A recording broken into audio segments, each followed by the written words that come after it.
was not very much before Haim started, but as always, when I listen to Haim, I listen with one ear as a therapist and the other ear as a parent. And I can't decide afterwards which side benefits the most of it. Because I keep thinking of my work, my family, my children all the time. So I'm excited to hear you about talking about parental anchoring. Okay, I'll get there. Yeah. I will begin with a question. And the question is, what is the difference between being inspired by NVR and practicing NVR? Okay, we have protocols and things like that, but we are all interested and inspired to visit here and now by Gandhi, by Martin Luther King, by NVR and so forth. But there is, I would say, one characteristic which I would say, when we have that characteristic, we have begun practicing NVR. And when we don't, we don't. And it is that NVR inspires courage. Okay? It helps people to do things that they have to do but they didn't dare to do because they're too afraid, too timid, too alone. And NVR inspires courage in all the people who practice NVR in any field, okay? Gandhi said the first change that you see when somebody joins NVR is that they become courageous, much more than they would ever imagine themselves being. But the courage doesn't come from within, it comes from being together with other people who do NVR, okay? It comes from the support again. So, in our area, what are those signs that what we are doing has to do with courage, increases courage? First of all, therapists who practice NVR become more courageous.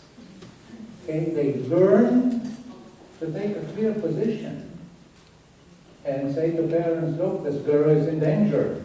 We have to do all we can in order to stop the danger. Okay, because our first duty is to protect against violence, against self-destructiveness, against life-endangering practices. Courage from therapists. You know, I think we definitely have to get into the open. You won't be able to do this alone. If you do this alone, you will be very, very timid and very afraid all the time. And you will either go on the point of your feet, afraid of going over eggs, walking, or you'll strike back, and both of them are bad. So we need other people here. And then the parent says, but who are and how are we going to do it? We're going to look for other people to help you. This takes courage. It takes courage from therapies to help parents do unpopular moves, like the telephone round. Okay, telephone round is a very unpopular move. Okay, parents do that, and the children, the adolescents, get very angry.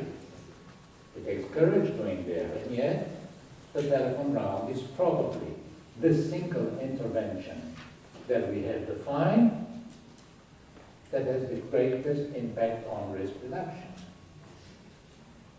But frightening, because the adolescent will get mad at the parents and will attack them tomorrow.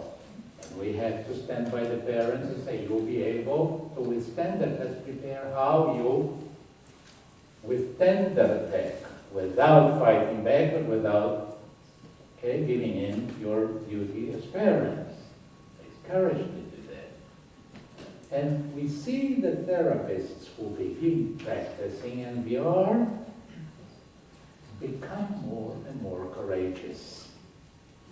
In the beginning, they shake a lot, conducting a sit-in, instructing parents to do a sit-in with a 12-year-old violent boy. It's courage to do that. And you have to prepare how the parents react, how do they protect themselves. We see how therapists who start practicing NVR become become more and more courageous. Therefore, we say, in order to become more courageous, to gain this therapeutic courage, you have to gain experience. So we say, a therapist has not gained his NVR gallons until he has conducted 3 sit-ins with different families, 3 telephone rounds, and 3 supporters meetings. It takes a few months. You did this. 3, and 3, you're decorated. You've gotten your spurs. You've gained your... You haven't yet, you will be shaken. And then we see very interesting things.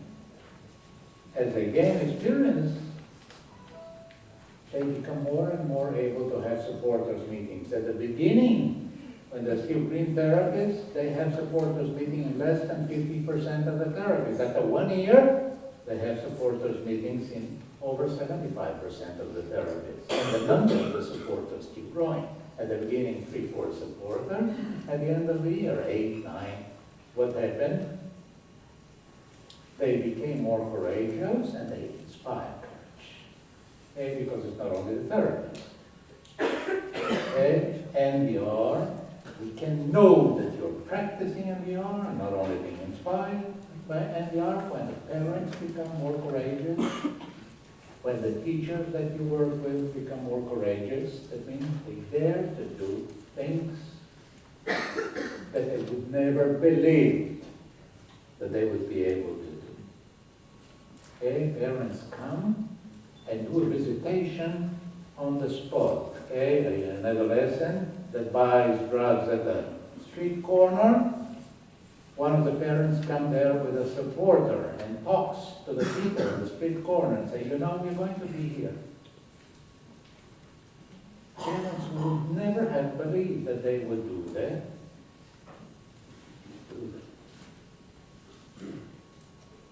Teachers become courageous. One side of the courage is that they are willing to tell other teachers what are their problems in their class. I'm having problems with this kid. Threatened in front of the class. It's courage to do that, right?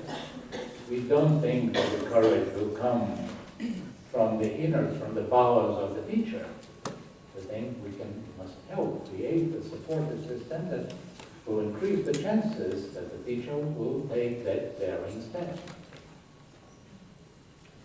The courage to talk to other teachers and to have other teachers talk to the child. The courage to inform parents who can be very impulsive, and the teacher calls the parents and says, you know, I have to tell you, your daughter or your son was involved in this and this, but now, I'm trusting you. I'm giving you this information. We have to act together. If you react impulsively, it will hurt all of us. So please, let us be together in this. And then, when the teacher does this, the risk of an impulsive reaction by the parents is very much reduced. But it takes courage to do that because, you know, those parents are going to be the child. So we become courageous. Teachers become courageous in doing that. Parents can do a telephone round. You know what it is? It's the greatest adventure in the world, doing a telephone round for parents and for therapists. In the course of one night, the parents' level of presence and vigilant care raises from this level to this level. But we have to do it with them. We have to prepare them to it. We have to convince them. We have to support them. And we have to help them bear the brunt, because next day, when the parents have that message, is to all kinds of kids, please tell my son that I called you because I was very worried. And these kids will tell our son that we called. Why? Because they won't miss the chance of poking fun at him. How about your mother, your babysitter, called me, so our kid will get 5, 10 messages like those, because telephone round is between 10, 15 different kids and their parents. Next day, the kid will come back when he gets those messages home with murder in his eyes. And we have to have the courage to help the parents stick to it, not to escalate, and if necessary, have somebody at home together with them. So I would say, we should be honest with ourselves. We should be honest. Are we helping the parents become more courageous and do things that is their duty to do? What is their duty to do when there is risk or violence? Protect and resist. This is duty. Okay? There's a violent child, we have to protect the others, and we have to protect also the violent child from his own violence. There's self-risk behavior. We have to be honest with ourselves. We have to undertake all that we can to protect the child from his self-destructive acts. Okay, so when we do an announcement, the announcement will be an announcement in NVR when it says very clear, we will oppose this and this. All the other things are important. We tend to make it shorter, okay? But it's difference of style. But okay, the core of the announcement as an NVR is we'll resist this and this behavior in all ways that we can, except violent ways, but in all ways that we can, and we won't stay alone with that. We'll get help from anybody who this, and very interesting. When you give parents, okay, the best to write an announcement, and then we ask them to send it back to us, or we discuss it. They almost always omit that part, and we won't keep this as a secret. And we will tell it to get the help of anyone. They will always omit it, very often, not always, omit that part, because it takes courage doing that. And it takes courage telling those parents, look, we have to put that in. So when I say we have to be honest, is if we do those things, we are trying to practice NVR. If we don't do those things, we can be inspired, we can be positively inspired by NVR. Okay? But we are not protecting and resisting, okay? Which is the two things that we have to do. Talking can sometimes, talking with a child very important, can have a very positive effect in the relationship. Mentalization. Talk is very important.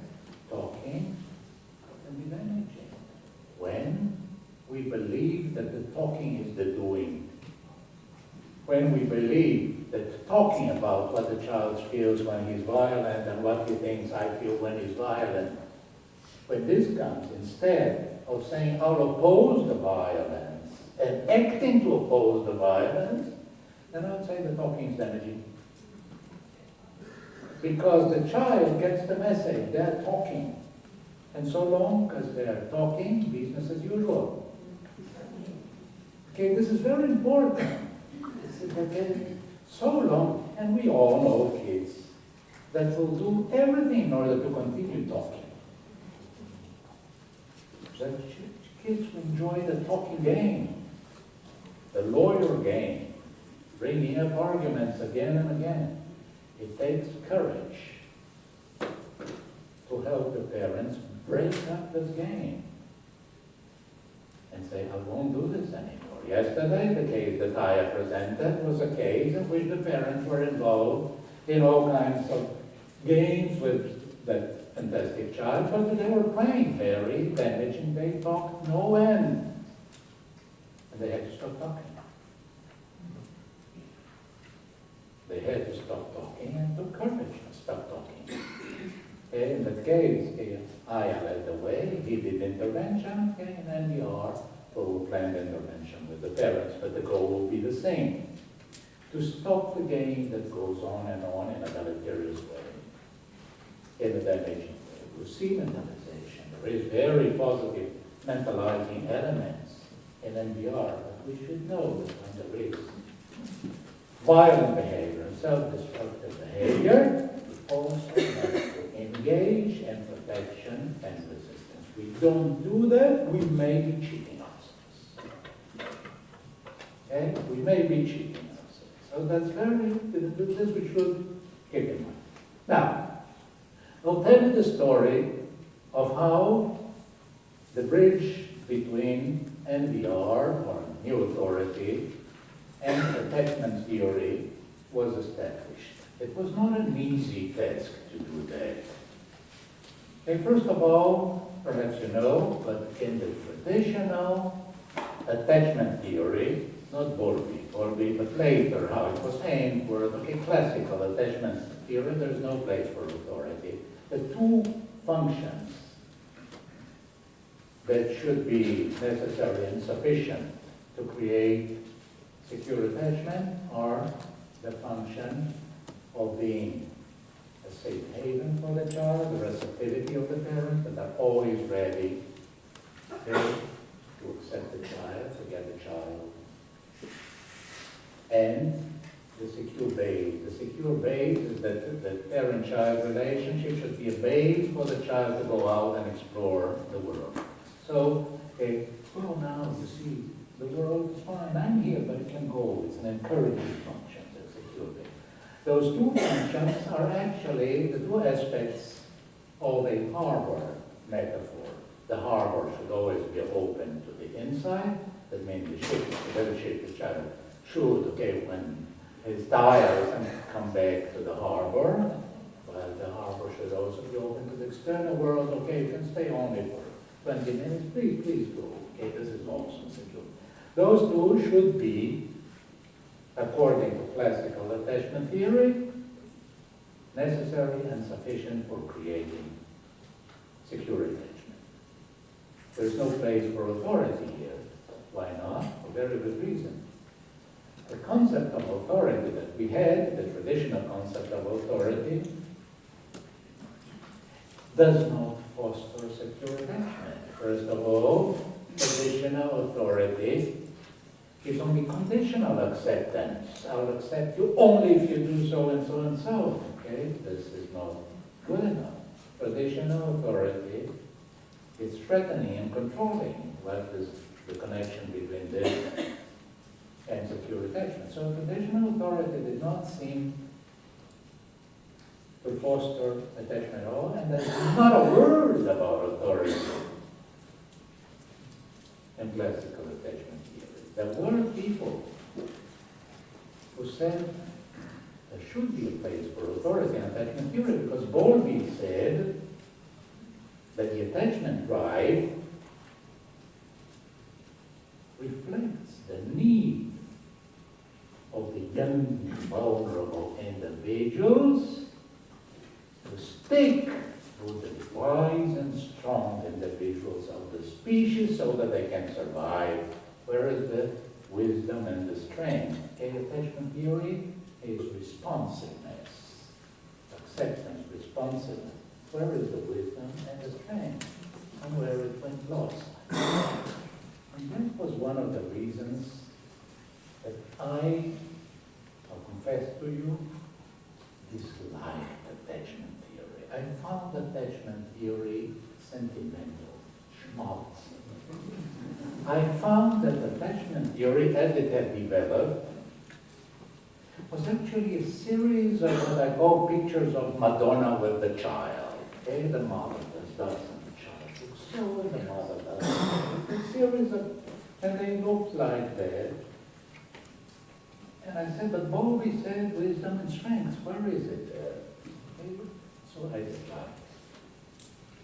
And I avoided getting into a dialogue with attachment theory. I didn't like that it was sentimental. I didn't like that it was on until the age of 2 years. Attachment theory, attachment was already finished at the age of 2 years. I thought that was absurd. I disliked it. At the age of 2 years, the attachment relationship has already been by the mother. What the hell? Why? So, Franklin Holden brought data, articles saying, no, there is a possibility of a lot of corrective work in later years. All of those kids in foster families as insecure attachment. And so how come in many cases, it should be, could be, other figures coming and Catholics, so I didn't like that. And I didn't like the fact that fathers were not there. The fathers were not in the decoration, but it was only the mother. Just like in the Madonna and the Child pictures, where is the father? Where is Joseph? He's together with the donkey and the cow. There's no father. Oh, I confess to you, I didn't like it. And you can't do without attachment theory. Very, they can't. Why you can't do without attachment theory?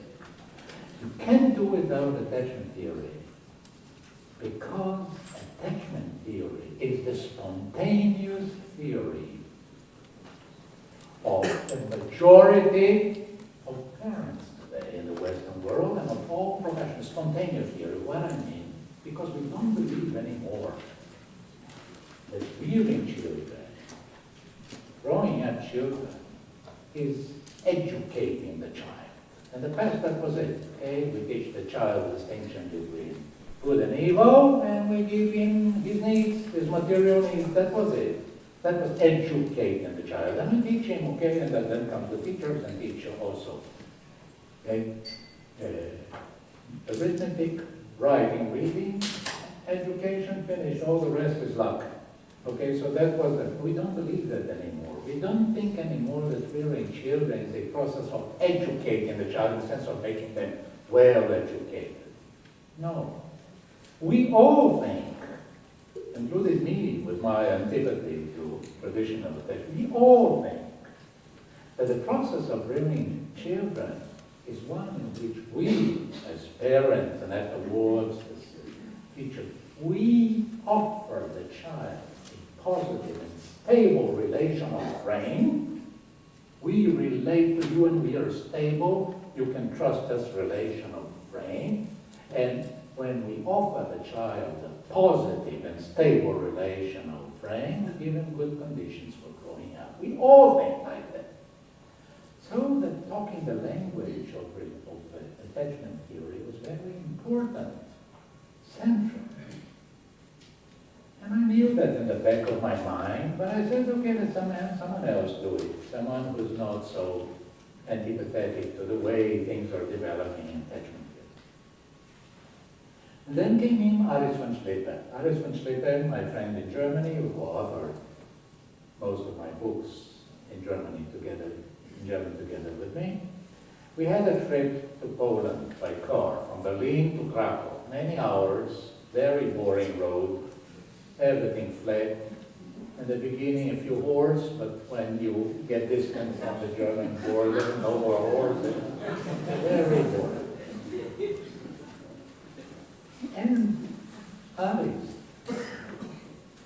has actually conspired. I can only use that word. He had a conspiracy in his mind that he'll use those 9 boring hours to convince Haim to create a bridge with attachment theory. 9 hours, very boring. And when we came near to Krakow, I was already so exhausted by that. Very I said, okay, artist, we'll write a small article together, okay? And then maybe this will stimulate other people. And no, why did I think that I would get immersed in that? Well, the small article became 3 years of very intensive conjoint work that led to 4 articles and created what I think is the most significant theoretical and practical concept that we have.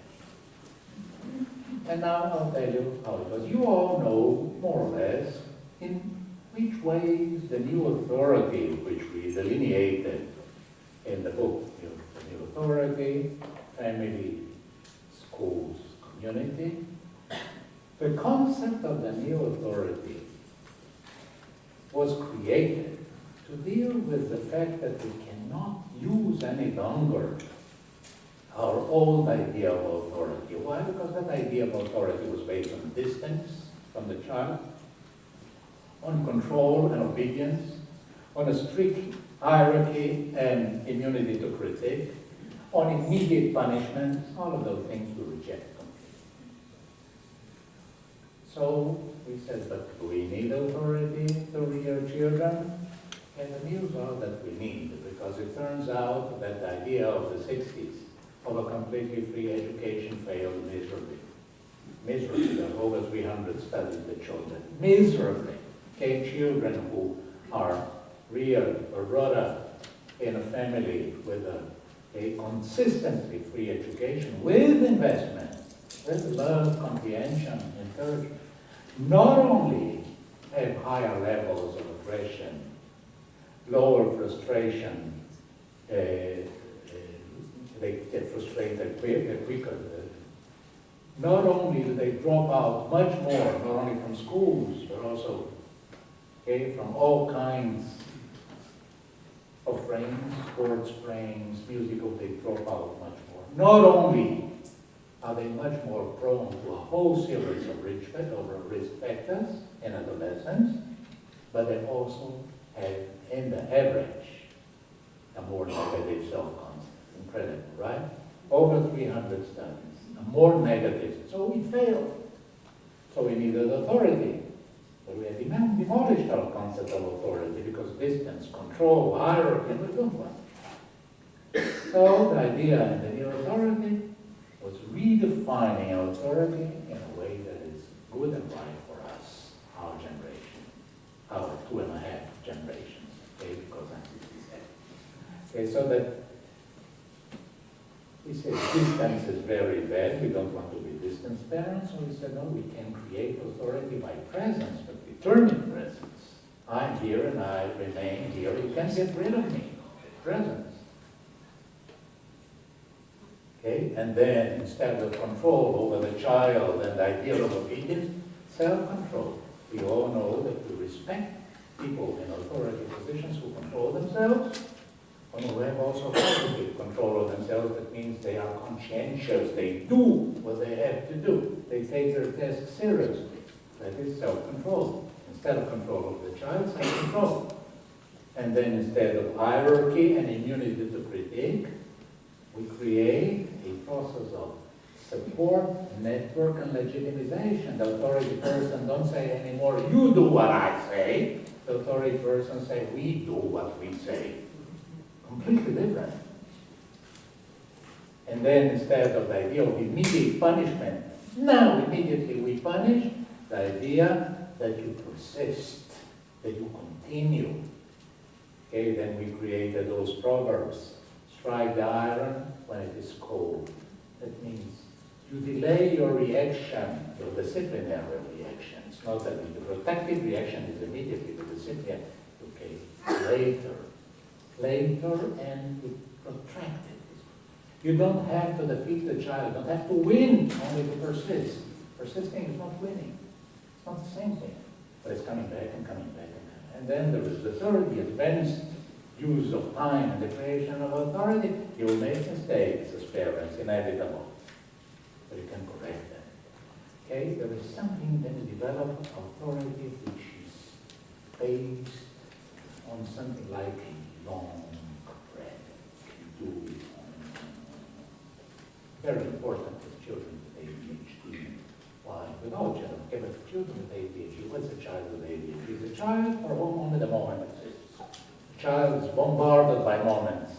Now, this, now, that, and then the child is bombarded with immediate stimuli, and the parents are challenged over the clock, and sometimes they are really whirled around by the child. Now, when the parents learn, instead of reacting to every single stimuli, to react at length, persistence, patience, continuous, then we get an interesting music in the family. What is the music? The child goes, now, and the parents go, like bass. That creates a good, okay? And we found, what is found in her study, in Germany with NVR, one of the control studies of NVR, she found that symptoms of attention symptoms in ADHD became better. It's very interesting they became better. Why? We didn't address the attention symptoms directly, no. But we created a kind of response that brings the whole level of stimulation and of family down in a positive way. So that's the concept of authority that we developed, and now we started to develop that concept of authority. Those characteristics, presence, self-control, supportive network, continuity, persistence, patience, those elements, authority can play a role in it. And an important. And then we went back to the image of the harbor. The image of the harbor, which said, okay, what we need is only the safe haven, okay, also acceptance, which is very important. We think it is necessary, and then the secure bays that encouragement can go, I'm always here. Something's lacking in that harbor. What is lacking in that harbor? In the harbor of traditional attachment theory? What is lacking? Okay, the child is a little ship that grows up. As the child grows up as a little ship, he starts venturing, right? And if he ventures, there are currents and there are sirens outside. Hey, come here. How can you give the child security when the child grows up and starts venturing outside? What we need in that harbor, we need an anchor.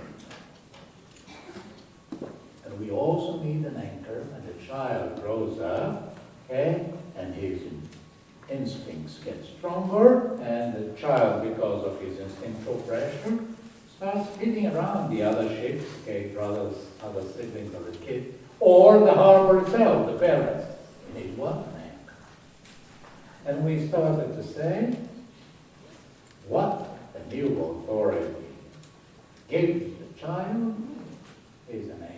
So we have why presence is an anchor. The anchor is always there, right? Continuously. As the parent who's always there, continuously. Presence. Self-control. Okay? A contradistinction from the old authority, which looked more like a whip. And the whip doesn't anchor anything.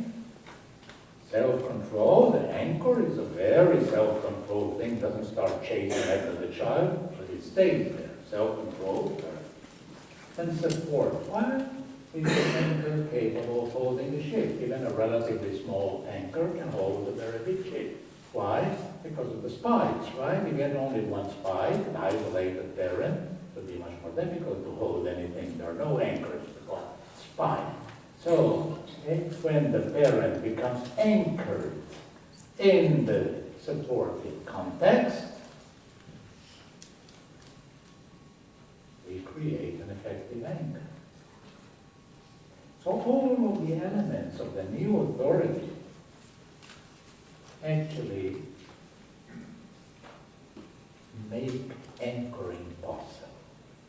The child develops an anchoring relationship, attachment, and little by little, and we showed this in our model also, the child becomes able to internalize the anchor, to stabilize himself, which would not fit with a model of control. When you control somebody, and control is not internalized. We all know that rebellious adolescents, when they control, external control stops. The rebellious adolescents will believe that no. Anchoring gets internalized. So we said, to create secure attachment, we need 3 functions, not only 2. We need a safe harbor, safe haven. We need a secure base, and we need anchoring function. Anchoring function, here we are back to Bowlby. The parents become strong again. Strong in a good sense, not the sense of a whip, but the sense of an anchor. So everything that we do has to do. It is not only that we develop a theoretical concept, which is already, okay, now we can talk attachmentees, okay, the language of attachmentees, now we can talk the anchoring, and not only that, it's that the anchoring concept is very helpful as the concept to be used in therapy when you talk to parents. We tell them everything that we do, we explain in terms of the anchoring experience. And parents love that because it's very positive, because there is a deep justification, and because it makes things clear. To give you an idea of how helpful this is, not only for parents, but also for young therapists. We have all our research in Israel, and the authority has been done with a telephone support. There are the therapeutic meetings, and then there's the telephone support once or twice a week, depends on which study it was. And the telephone support is carried out by students. Okay? BA students with absolutely no clinical experience. They undergo a training with us, 3-day intensive training, and then supervision throughout the year. But then, okay, the students participate in the therapy, they sit at all the sessions, and they give the telephone support to the parents. And many times, not the young students, many times, when they call the parents, they don't know what to say, they don't have experience, and there is a war going on at home. They hear the screams, and of course they are overwhelmed. And many times they finish the conversation, the phone conversation, and they couldn't say anything, or they didn't find anything in their mind. They were so flooded by it all. And then we give them an exercise. And the exercise is very simple. You write down the telephone conversation that you had just now. You write it down. And you try to summarize the main points in terms of the anchoring function. Like, for instance, you see when you reacted to the child in this way, and you started a ping pong with him, you lost your self-anchoring. Okay, so it's very important not to play ping pong, but to regain your own anchoring. This is a good way. Or, you see, when you are alone like that, you cannot be a stable anchor. But the moment you call the teacher, or even the moment you talk to your husband and started to think, then you started to anchor yourself in your support system. So the students get this easy task of writing the main point, one paragraph, about the conversation that they had in terms of the anchoring function, and this is a message that they send by mail to the parents. So that in the end, a conversation that they feel had been totally unhelpful, they had lost their bearings, and that conversation becomes completely different once they can reframe it in terms of the anchoring, and they can do it pretty easily.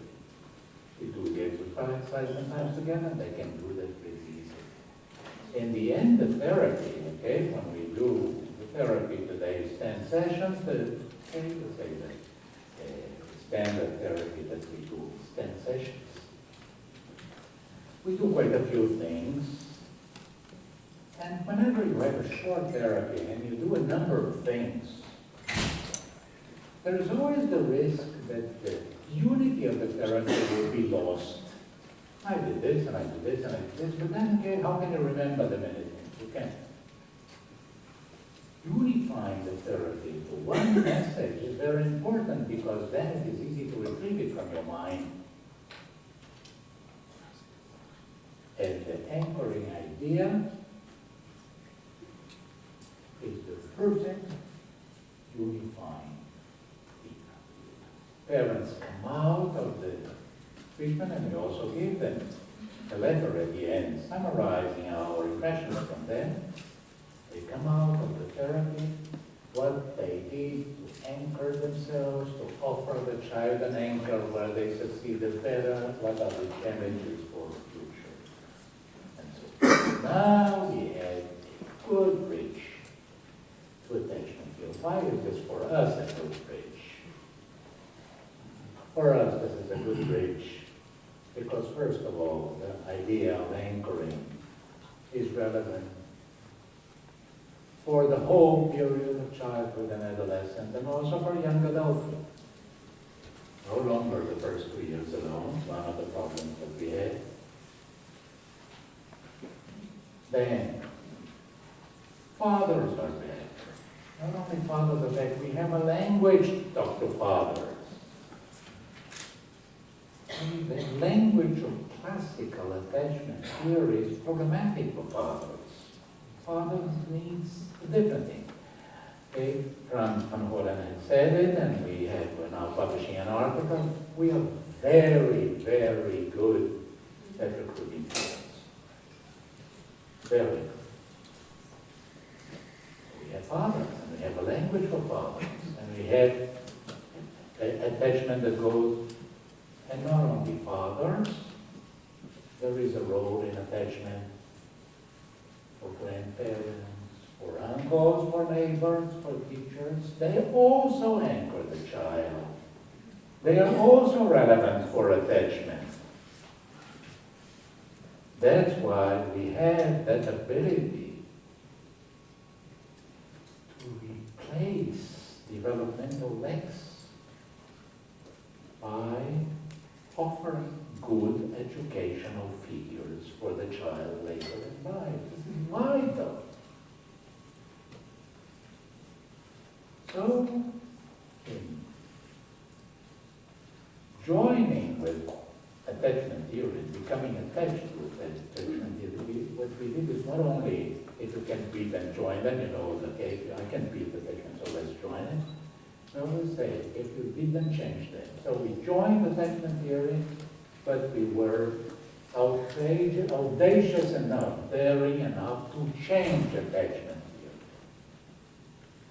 Okay, so the anchoring concept is actually a change in attachment theory. I think considerable change. I think we address the weak points of traditional attachment theory. And now I love attachment theory. Okay, this attachment theory with those three elements. I don't think that the safe haven is not vital. It's vital. I don't think that the secure base is not vital. It's vital. Only need another function. It's that, we need that, and the anchoring function. So we have a place for authority in attachment theory. And a serious place. This is not only paying lip service. We measure now anchoring.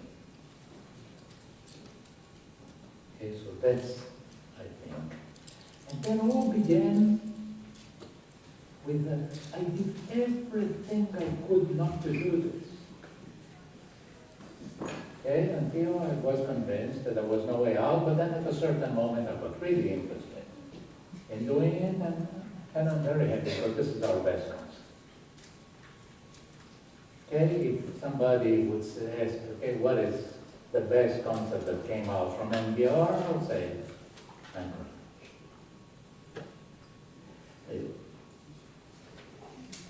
Let's say integrated potential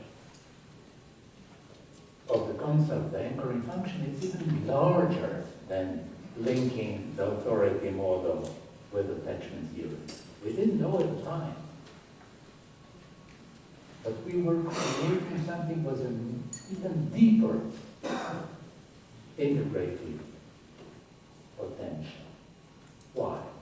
For some years, we had been developing interventions for the parents of anxious children. Now, for the parents of anxious children, you can talk to them about increasing their presence. They tell us, but we are present all the time, all day long and all the night long too. We are always present. We don't have a moment when we are not present. Okay, we cannot say increase your presence. And also we cannot say nonviolent resistance. Resist what? A child who's dying of fear? Okay, so our concepts were not adequate for talking with parents of anxious children and mobilizing the readiness to do things. And yet we found that we could do announcements. The announcements were, okay, we'll do everything in order to resist the destructive power of your fears. Okay, if your fears tell you not to go to school, we'll do everything to resist it. If your fears tell you not to go out in the street, we'll do everything to resist them. They can do an announcement, but it's not much different. They will oppose it, but then what does that mean? They can do announcements. And we found that when treating parents of anxious children, supporters were extremely helpful. It turns out that things that the parents cannot do with their children, supporters can do with their children. Child cannot sleep at night in his own bed, must sleep in the parent's bed, and always for years, they build a support system. And then in one weekend, the parents go out to a hotel. First time in 10 years they go out for a hotel by themselves. Uncle and aunt stay at home with the child. But how is the child going to sleep? Now, uncle and aunt say that we can sleep in our bed, because then we won't sleep. We can do sleep in your bed. I don't know how to sleep in my bed. Okay. You stay there in your bed. When you are afraid, you call us, and we come after 5 minutes, and we stay with you and hold your hand for 15 seconds, such as the clock doing that. Then afterwards you're afraid again. You wait 5 minutes, we come. You're always waiting. So they do it, and then the child ends by falling asleep at 11 o'clock in his own bed.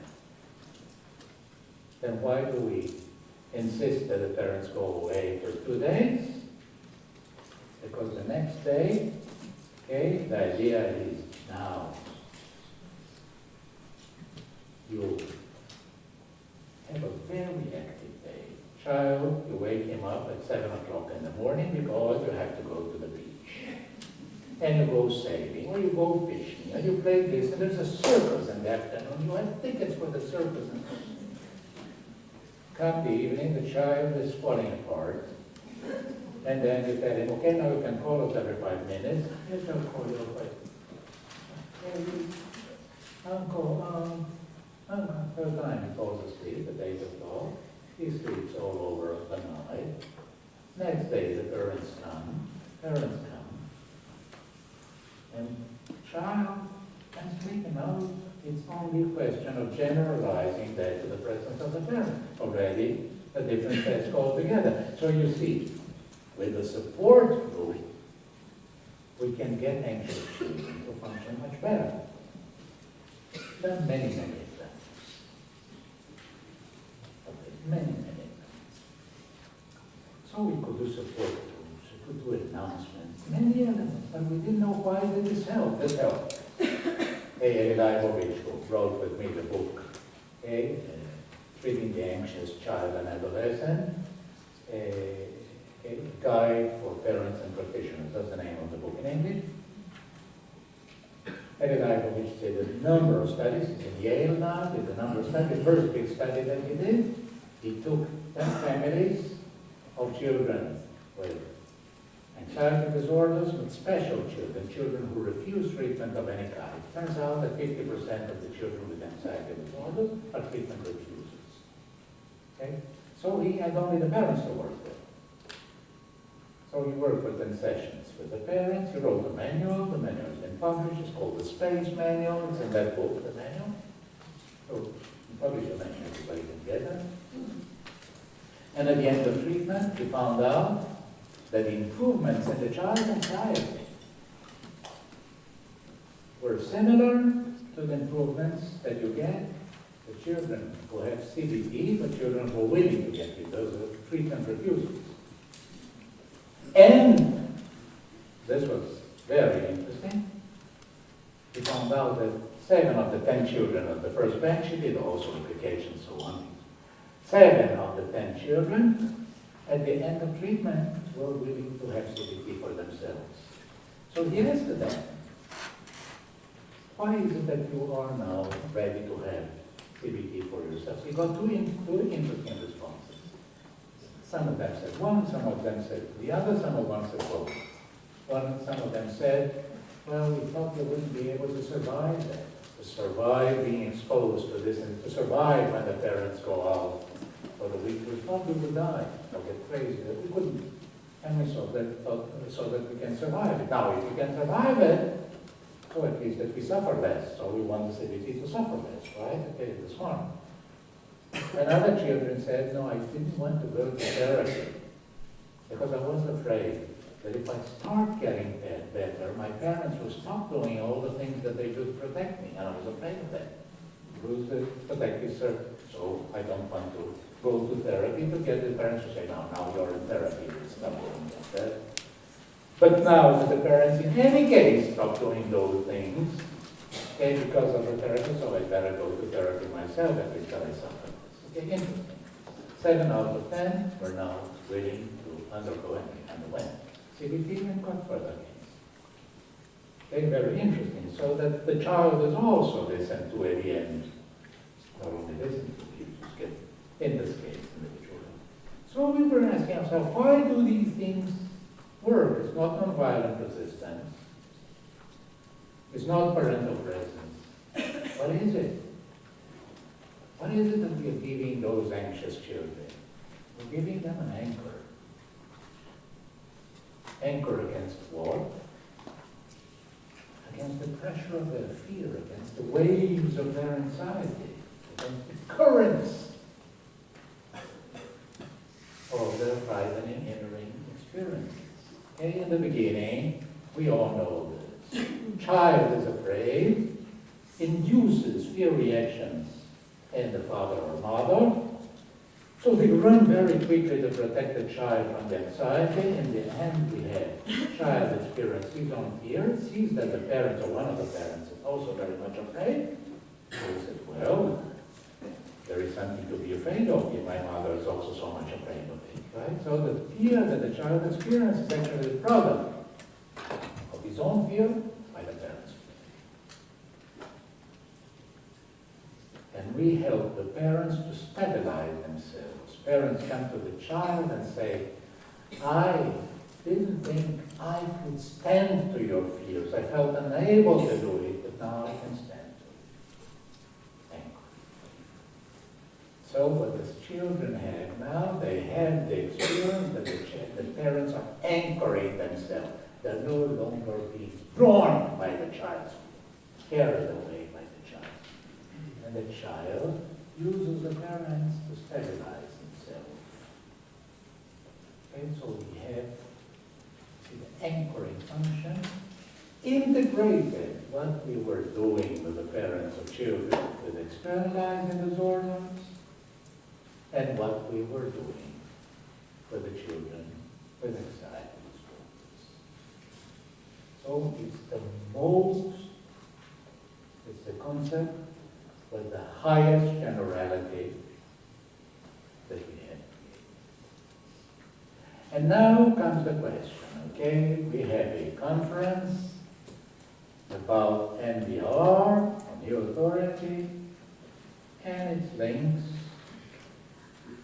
to attachment theory and mentalization. Do we have any links to mentalization? Yes, we have. We try to create the presence of the parents in the child's life. It is at the beginning when the child is small, physical. And as the child grows, the presence of the parents becomes more and more mental. Okay, the parent accompanies the child in his mind. He's there.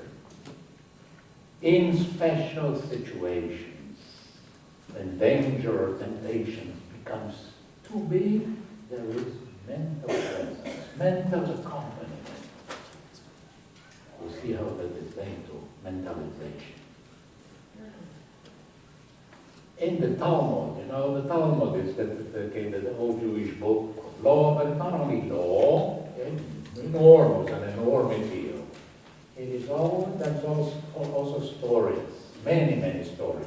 It's a richness of stories in the Talmud. The stories are called in Hebrew Midrash. It's a whole section of the Talmud and the stories. And usually the stories come to explain points that are difficult to understand in the Bible. So the people who wrote the Talmud in Babylon, old time ago, asked themselves, how comes Joseph, the son of Jacob, who was a young man in all the power of his youth, could stand up with all his virility? You can even imagine Joseph's erection before Potiphar's wife. How could this virile Joseph stand up against the temptations of Potiphar's wife? Come lie with me. That's what it's been. Come to bed with me, I beg you, okay? How could he stand up to this temptation? And then the answer of the Midrash is unforgettable. They say, because he saw the face of his father in his mind, the face of Jacob in his mind. He hadn't seen Jacob for years. Then he saw the face of Jacob. And when he sees the face of Jacob in his mind, not only the face of Jacob, it's the face of Jacob with the feelings of Jacob, with the values of Jacob. It is a rich face with all mental accompaniment. It's not just a picture. It is a presence that involves feelings, experiences, values, desires, wishes. It's a mentalized faith. I would call this a rich mental accompaniment.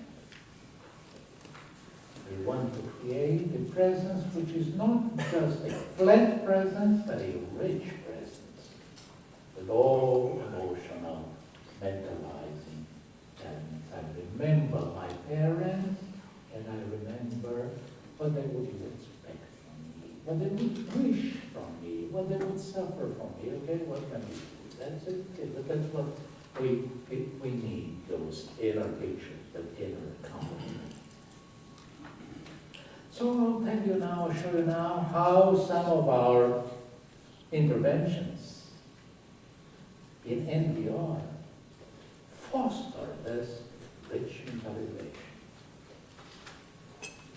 We have this, you should strike the iron when it is cold. Hey child, if the sister, if the mother comes in, protects the sister, comes in between, even if she gets some of the blows herself, she first of all protecting. Remember this, protecting is a more crucial role than establishing dialogue. There will be a time for talking, but now we have to protect. Okay, remember this. There will be a time for talking, but now we have to protect. So she first of all protects her sister, her daughter, and she tells the boy, I don't accept this. I'll think about my steps and I'll talk to you about it later. Okay, she creates a situation where she tells the child, okay, now the child, if he's an impulsive child, forgets about it. At the beginning at least, okay, at the beginning of when the mother begins doing it, he forgets about it. Comes evening, mother comes in, sometimes already with father and the two parents. If not, she can do it alone, and she can come in with a supporter, or with a supporter on the phone, which is very good. comes into the child and she says, now I want to talk to you about what happened today at lunch. What happened at lunch? I don't remember. We all have all kinds of parents, but it doesn't remember. ADHD child doesn't remember. He doesn't remember, so you remind him, and you tell him, look, I remember. Even if you don't remember, I remember, and I want to talk about the fact that you beat up your sister, and we are going to talk about how to prevent this in the future. So after saying that he doesn't remember, now he remembers it, and says, oh, you always come with all those accounts. You're like an accountant. You never, okay, wipe out all those old stories, okay, 5 hours ago. And the mother says, of course I keep remembering. I think about you all the time. Look at this message. I think about you all the time. I don't forget you. So the child is getting a picture of this mother. I think about you all the time. I remember what it was, and I'm going to talk to you about what I remember. What does this child get? The child gets an image of the mother as someone who keeps the child in her mind and remembers to come back and talk to him. So it's not next time, okay, you already the picture of the mother may come and then mother and father because they remember. Okay, this is the spiritual presence. And the child's memory capacity is a little bit extended because the parents are remembering things for him, reminding him of things, and now he cannot simply forget anymore. Okay, this is rich, mentalized presence. And when we have, I'll give another example, is how the presence and the mind is effective, is full of feelings. We have a project, I described it yesterday, we have a project for helping parents of young drivers. Okay, they just got the driving license, we give them a course of 90 minutes on vigilant care. Then we have proved that this reduces risky driving with males. We did it only with males because the females are not dangerous drivers at all. Okay, they do all kinds of little small accidents, but no danger with the boys that are dangerous and embarrassing. So the first step here is crucial. So I have a big project of helping parents exercise positive vigilant care related. Now, one of the things that we do many things in this hour and a half, and then we have 3 phone conversations once a month. That's all. Okay. So mother tells the child, 17, 18 years old, he's going to have fun. Friday night's very dangerous driving in Israel because all the young people are around. They go partying and they drive like men. So the mother says, okay, look, take the keys of the car, but, okay, just one small favor. What is the small favor? You write me 2 text messages, 2 SMS. Once when you get to the party, just to tell them, let me know that you're all right, arrive safely, everything okay. That's it. And once before midnight so that I may go to sleep quietly. Okay, so she's asking him to send him 2 text messages. What is the goal of this text message? The goal of the text message is to have the boy keep his mother in his mind. And the mother is also saying, so that I can go to sleep calmly. Okay, she's not just a picture, it's the picture of the mother, but when she gets that message, gets calm. And this young man can say, oh, come on, mother, I don't want to do that. You know, I'm busy with my friends and so on. You are the only mother who asks for that. You know, we call that adolescent propaganda. You are the only mother. So, the mother says, but look, I'm giving you the keys to the car, and I'm asking you for 2 SMS. Reasonable, this doesn't fetch the heart of this young boy. The father will step in and tell him, look, son, you send those SMS. And you know why?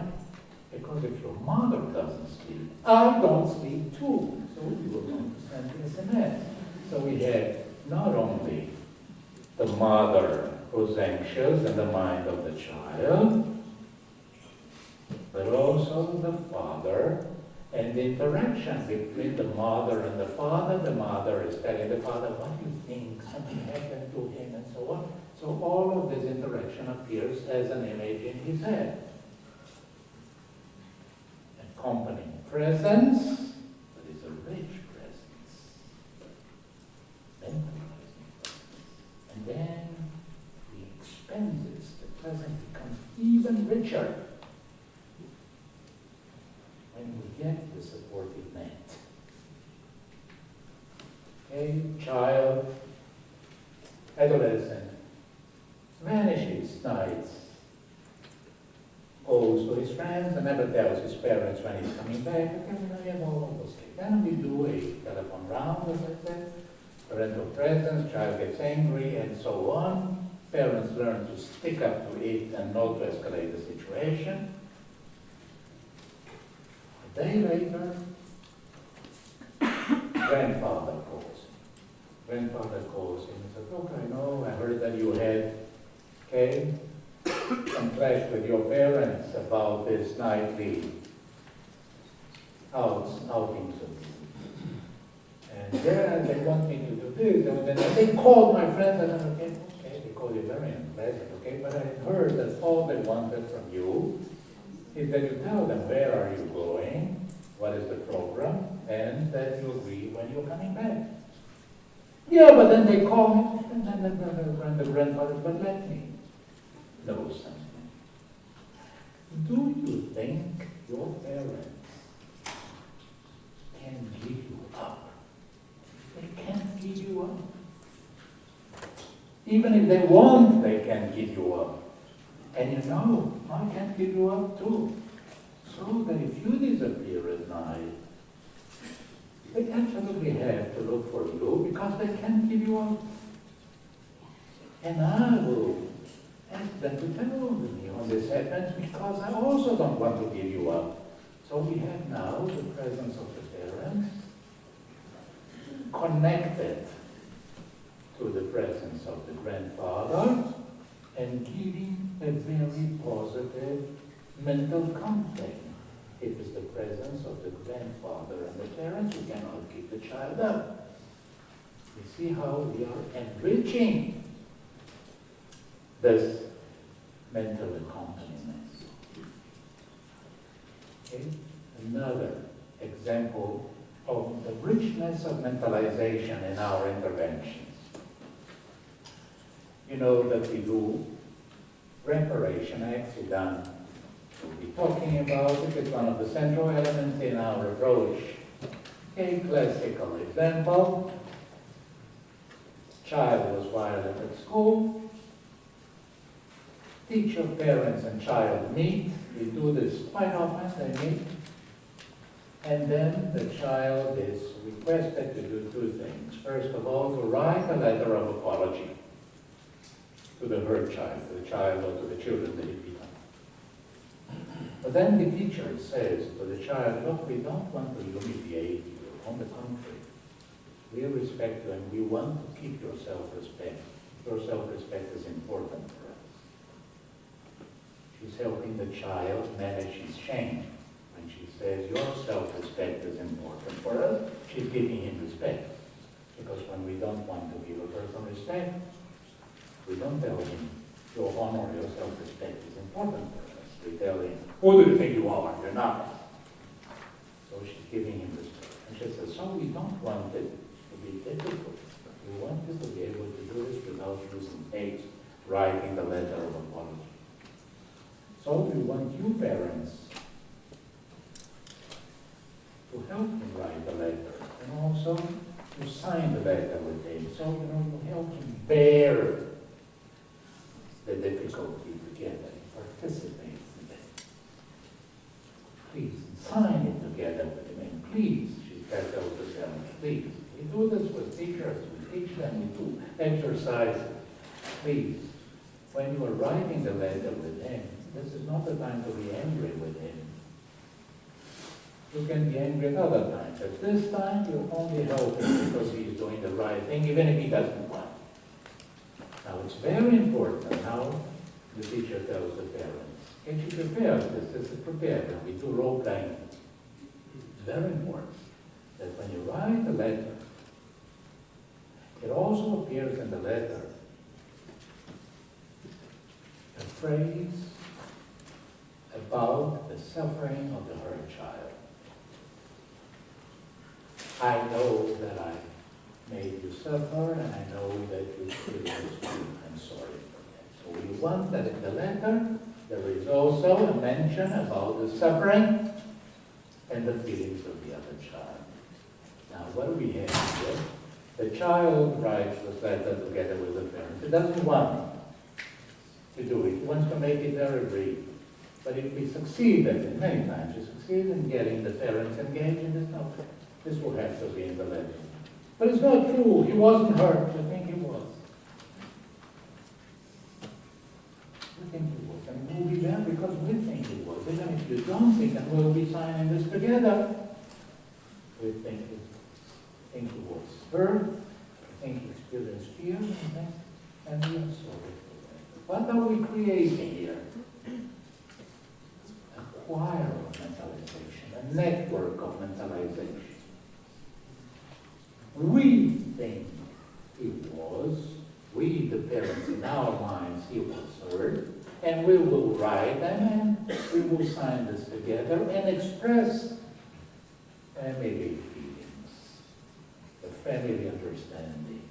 We do this very often, the same thing that they didn't. See the reparation, then again, so there's also an act of reparation. You'll see apart from the letter, okay, we don't will be talking about it. It's a central element in our work. Reparation is not even dependent on the child's collaboration. Okay, the parents can do, or the can do it. We won't get into that now. Now I wanted to bring this element of mentalization. So what do we have in this enriched parental presence? We have presence in time, delayed, persistent. I continue thinking about you. I don't forget what happened. I remember. The parents function as an extension of the child's memory. And the child, when he thinks about the parents, knows that the parents remember. The thickening and enriching of the parental presence. Then we have an enrichment of the parental presence because also the feelings of the parents are involved. The mother, okay, you send me an SMS so that I may go to sleep. Quiet at night, rich.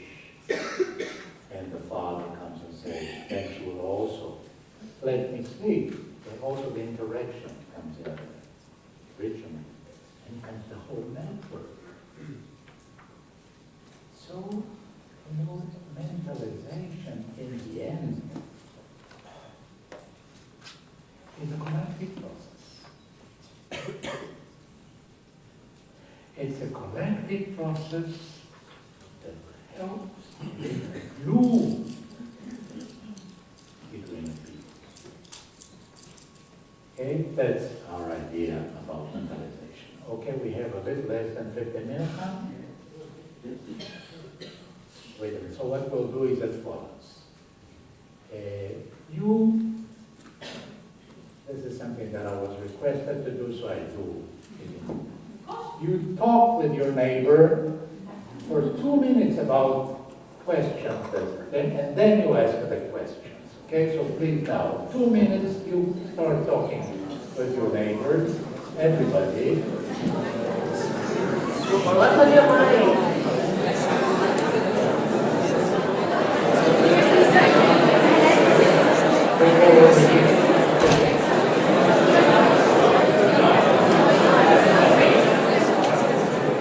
Who wants the microphone? Yeah, here there is. Here. What is the appointment? You don't have to throw it. Can you ask it, and we can repeat the question so that I may understand? We were wondering how old does the child have to be To do our work? to work with delayed response? To what do? To work with delayed response. The delay, the extent of the delay is a function of the age of the child. But when we work, let's say, with a 3-year-old child, then we tell them, this is wrong, you don't do that, and I'll remind, we'll talk about it a little later.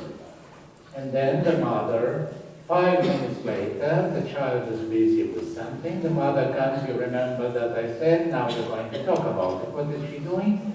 She's expanding the child's memory span a little bit beyond it.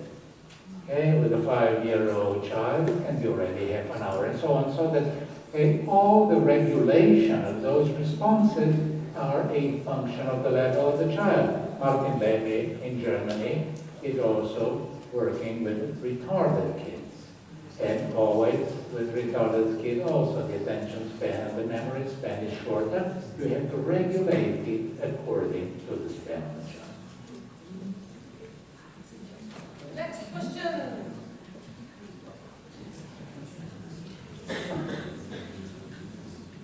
Don't be shy. Any questions here? Okay. We're not.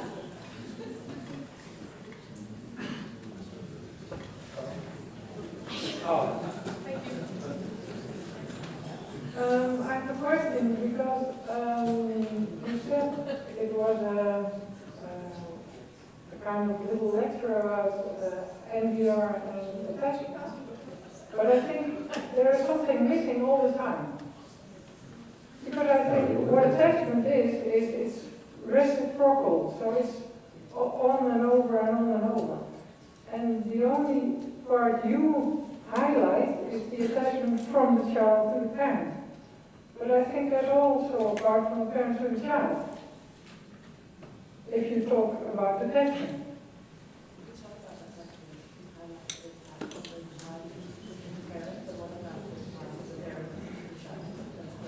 You're right. We were thinking about, when we started talking about attachment theory, we started, the question that was busying us was, how does all that we are doing reflect itself on the psychological development of the child? So that was the question that we were doing. But we knew already from research, from the research that we've done, okay, that we get, and when we examine what happens to the parents in their relationship to the children, we get a decrease of impulsive reactions, negative reactions, violent reactions, extreme reactions, outbursts, very significantly.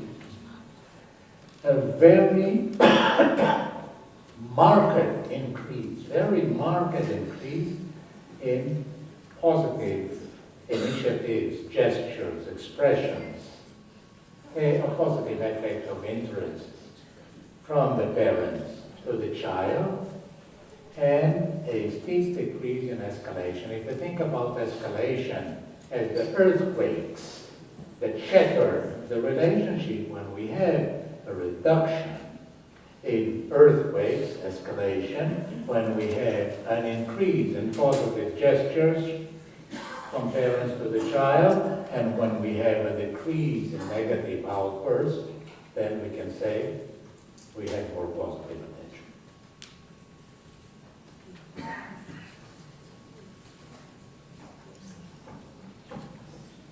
Okay. Okay. I have a question about multimedia abuse. Yesterday you said you were working on a program with a certain control software. And I'm asking myself in function of attachment, and I think you also said that if parents want to be vigilant care against, have to be vigilant, you can put control software because you give your children the message, I can do it, I don't trust you, so I do it behind your back. And yesterday you said we are experimenting with this, and I wanted to know how is it, how has your mind changed about using control software, and how does it have effect on attachments? You're changing using control software.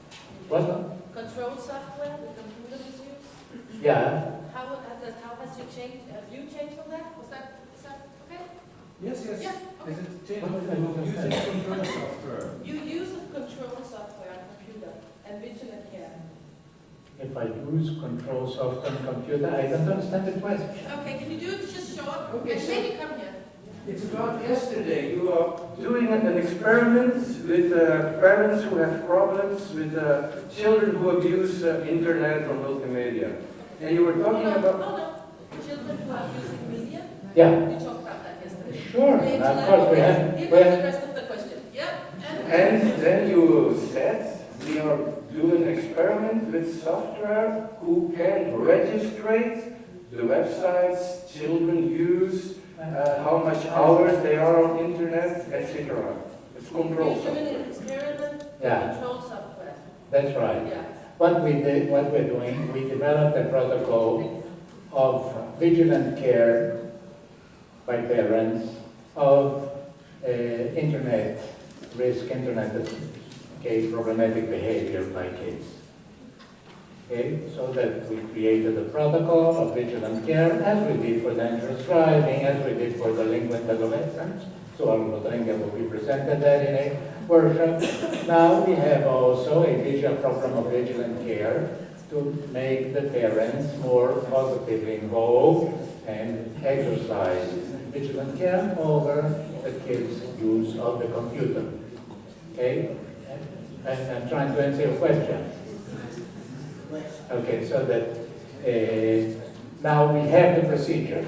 It's a group treatment for parents of 3 meetings, and we're training the parents on how to do this. But we have a research project, and we have gained the cooperation of an internet server in Israel who are willing to give us the data of the children's actual use, so we will know exactly how vigilant care affects the children's actual use. We pass Helsinki, this will all be anonymous data. Okay? We will get the data, the parents won't get the data of the children's actual use. We'll get to be able to evaluate whether our intervention really influenced the dangerous use of computer and smartphones, particularly smartphones, by the children. Okay, that's what we did also with the driving. With the driving also. We got data from a machine that was installed in the car that gave us information about the actual driving of the young driver in real time. Okay, so we know exactly how vigilant care affected the real dangerous driving of these young people. And actually we reduced the level of danger to the level of girls. We don't tell this to the boys, but that's what we do. Okay. Wait a minute. I have three little messages to finish. Okay, first of all, we do some copies of the book, so you can come and buy them from me now, and also get a signature. Okay, and I do my peddling effectively. Okay, so this is one. The second thing is that we are very interested in doing trainings in Scandinavia, in Sweden and in Denmark. Okay, Norwegians, there are Norwegians here, right? Nobody? Okay. And probably another planet too rich for that, I don't know. Okay, so that we are interested in doing training. You can write to me, okay, to plan trainings for groups, okay? This can be groups of independent people, or groups of people in institutions, or in teams, and it's trainings on how to practice NVR, okay? That's very important, how you go over from being inspired. And so you can write to me, and the interesting thing for you is that we have also a Danish trainer with a Danish trainer, Lars Bonnet, where is the last? There's a lad, you see at the end, okay? He is a Danish clinical psychologist who works very close to us now, and he will be organizing the training in Scandinavia. So those are the messages. So who wants to be the group? Thank you very much. Thank you, Haim.